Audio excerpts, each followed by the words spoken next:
Customer ఒకసారి వచ్చారంటే అది ఆసక్తి వల్ల, అదే కస్టమర్ మళ్ళీ వచ్చారంటే అది అనుభవం వల్ల.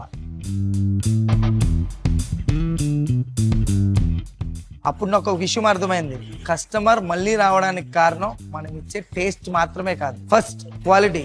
కస్టమర్ మొదటిసారి తిన్నప్పుడు ఎలా ఉందో రెండోసారి కూడా అదే మెయింటైన్ చేయాలి.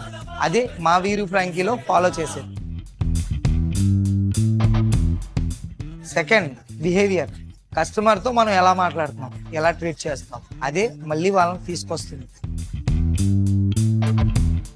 మూడవది, కన్సిస్టెన్సీ.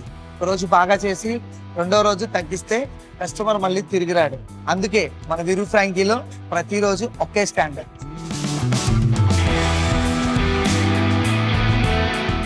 ఏ బిజినెస్ లో అయినా కొత్త కస్టమర్ని సంపాదించుకోవడం గొప్ప కాదు, వచ్చిన కస్టమర్ని నిలబెట్టుకోవడం గొప్ప విషయం. అదే మన వీరు ఫ్రాంకీకి నిజమైన బలం.